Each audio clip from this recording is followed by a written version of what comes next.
देखेंगे हम लोग आज एसीजी इतिहास टॉप 20 प्रश्न का क्या है, पार्ट 4 है ना, चौथा नंबर है। और ओवरऑल बात की जाए तो ये 13वां नंबर का वीडियो है, जिसमें हम लोग छत्तीसगढ़ के जितने भी आईएमपी प्रश्न हैं, जहाँ से भी टॉपिक है वहाँ से देख रहे हैं। और ये सीरीज कंटिन्यू रहेगा, जिसमें हम लोग पूरा कंप्लीट छत्तीसगढ़ को देखेंगे। चलिए शुरू करते हैं फिर। नमस्कार दोस्तों, आप सभी का स्वागत है आपके अपने YouTube channel Gajanan Patel education पर। पहला क्वेश्चन है, ध्यान से देखना है, यहाँ पर क्वेश्चन बार बार पूछ रहा है, अभी इंपॉर्टेंट है ना। और 1935 के अधिनियम के अंतर्गत जो है प्रांतीय चुनाव हुआ, तो कब हुआ? वो 1937 में हुआ। और इसी चुनाव के संदर्भ में अब हम लोग देख रहे हैं यहाँ पर 5-7 क्वेश्चन ना, तो याद रखना है आपको। सेंट्रल प्रोविंस और बरार में ई राघवेंद्र राव ने अल्पमत की सरकार बनाई, जो लगभग कितने माह तक चली? तो याद रखना 3 महीने तक चली। ठीक है, याद रखना आपको। फिर ये जो 3 महीने चली, उसके बाद ये सरकार गिर गई ना, उसके बाद फिर सरकार बनी।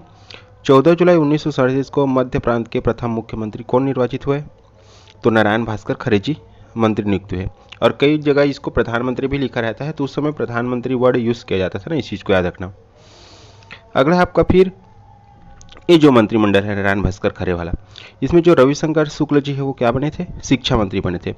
और ये जो सरकार है ये नारायण भास्कर खरे वाला ना, तो इनके द्वारा एक योजना चलाई गई जिसे विद्या मंदिर योजना कहते हैं। पीएससी प्री 2016 का क्वेश्चन आप लोग देखना, आपकी जो समग्र पुस्तक है उसमें भी शिक्षा मंदिर योजना लिखा है, जो कि पीएससी प्री 2016 उसको आंसर नहीं लिए है ना। आपको याद रखना है विद्या मंदिर योजना, एक बार देखना पीएससी प्री 2016 का क्वेश्चन ना। अगला है आपका, मुख्यमंत्री नारायण भास्कर खरे ने विवादों के कारण त्याग पत्र दिया। ठीक, तत्पश्चात नए मुख्यमंत्री किसे बनाएगा? तो याद रखना जो नए मुख्यमंत्री हो पंडित रविशंकर शुक्ल को बनाएगा। नारायण भास्कर खरे ने क्या कर दिया? त्याग पत्र दे दिया। फिर नए मुख्यमंत्री कौन बने? पंडित रविशंकर शुक्ल जी। और याद रखना जो रविशंकर शुक्ल जी है, उन्होंने मुख्यमंत्री पद का कार्यभार कब ग्रहण किया? तो 29 जुलाई 1938। यहाँ पर इंपॉर्टेंट है, एक चीज याद रखना डेट को। यहाँ पर हमने क्या देखा? 14 जुलाई ना, और ये क्या है? 29 जुलाई 1938। वो 37 है, ये 38 है ना। अगला आपका, जब इन्होंने त्यागपत्र दिया रविशंकर शुक्ल ने, तो कब दिया था? तो 8 नवंबर 1939। सीधा सीधा क्वेश्चन पूछ चुका है।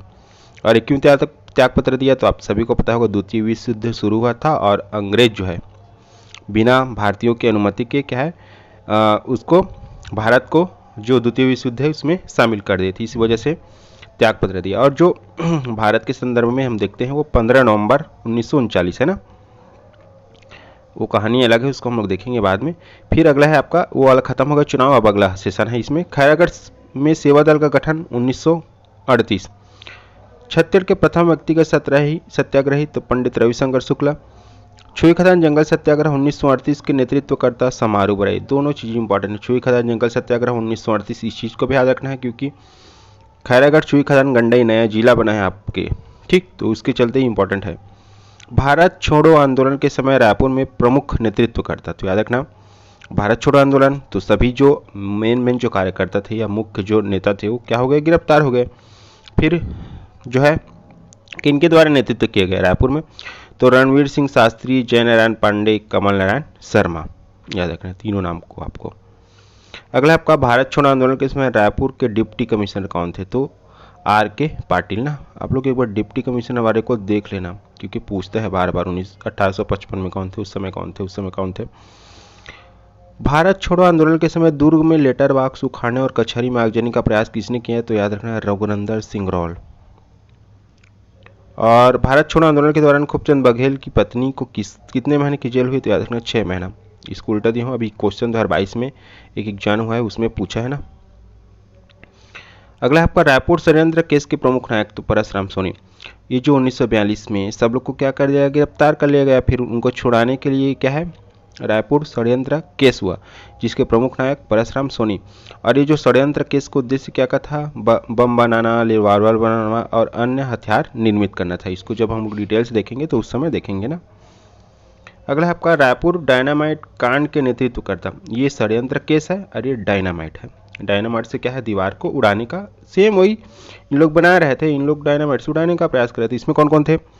बिलख नारायण अग्रवाल, ईश्वरी चरण शुक्ला, नारायण दास राठौर, जय नारायण पांडे, नागर दास बावरिया। लास्ट, आज का सेकंड लास्ट है। मध्य प्रांत में प्रांतीय व्यवस्थापिका चुनाव 1946 में पंडित रविशंकर निर्वाचित हुए, तो कहाँ से निर्वाचित हुए थे? बलौदा बाजार। ये द्वितीय है ना, जब दूसरा क्या है, कांग्रेस का मंत्रिमंडल बनता है। हाँ, एक चीज़ और बताना था, इसका पीडीएफ बोलते हैं कई लोग, तो इसका पीडीएफ आपको टेलीग्राम चैनल में मिलेगा। टेलीग्राम चैनल का नाम है गजानन पटेल एजुकेशन, जिसका लिंक मैं इस वीडियो को क्या है डिस्क्रिप्शन बॉक्स में दे दूंगा। लास्ट क्वेश्चन आज का, द्वितीय कांग्रेस मंत्रिमंडल 1946 जो गठन हुआ उस समय मुख्यमंत्री कौन बने? तो पंडित रविशंकर शुक्ला। इससे पहले 1937 में बन चुके हैं। थैंक यू आप सभी का। वीडियो को लाइक कीजिए, चैनल को सब्सक्राइब कीजिए और ज़्यादा से ज़्यादा कृपया करके दोस्तों में शेयर कीजिए।